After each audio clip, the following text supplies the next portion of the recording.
কৃতজ্ঞতা, আসসালামু আলাইকুম, জোহার সবাইকে জানাচ্ছি। আপনারা জানেন বালুরঘাট ও গঙ্গারামপুরে আমাদের সরকার সুপার স্পেশালিটি হাসপাতাল তৈরি করেছিল। বালুরঘাটে বিশ্ববিদ্যালয়, মাঝি থানায় উত্তরবঙ্গ কৃষি বিশ্ববিদ্যালয়ের ক্যাম্পাস, 3টে নতুন সরকারি কলেজ, হিলি, কুমারগঞ্জ, কুশমন্ডি, বুনিয়াদপুরে Eklavya model school, Balurghat airport, Buniadpur bus stand, Gangarampur তাঁত শিল্পীদের জন্য হাট, মার্কেট কমপ্লেক্স, নতুন প্রতিরাম থানা, বালুরঘাট সাইবার ক্রাইম থানা, বালুরঘাট মহিলা থানা, বালুরঘাট স্টেডিয়ামের আধুনিকীকরণ এবং উৎকর্ষ কেন্দ্র সহ অনেক কাজ আমরা করে দিয়েছি।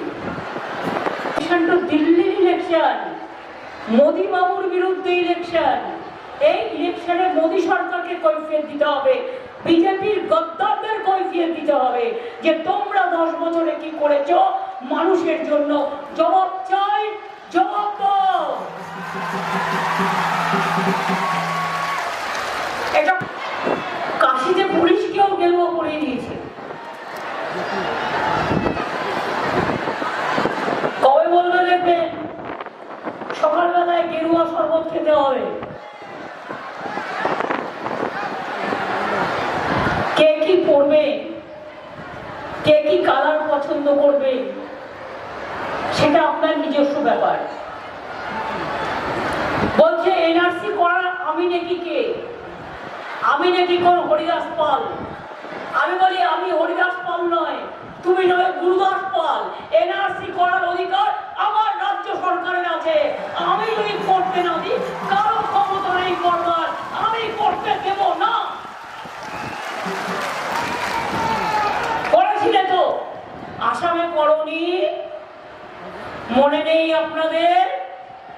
19 লক্ষ লোকের নাম বাদ দিয়ে দিয়েছিল। আন্দোলন করেছিল একমাত্র দল আমরা, কংগ্রেসও নয়, সিপিএম নয়, অন্য কেউ নয়। তুই করার কে রে? 3 লাখ টাকা পেয়েছেন, 4 লাখ টাকা পেয়েছেন, 5 লক্ষ টাকা পেয়েছেন, 6 লক্ষ টাকা পেয়েছেন, 7 লক্ষ টাকা পেয়েছেন, 8 লক্ষ টাকা পেয়েছেন। ঠিক আছে, আমি 15 লক্ষ অব্দি যাচ্ছি না। 50,000 টাকা কারো অ্যাকাউন্টে দিয়েছে? তার আবার বড় বড় কথা। কোভিডের একটা ইনজেকশন দিল, তাতেও প্রধানমন্ত্রীর ছবি, তারিখ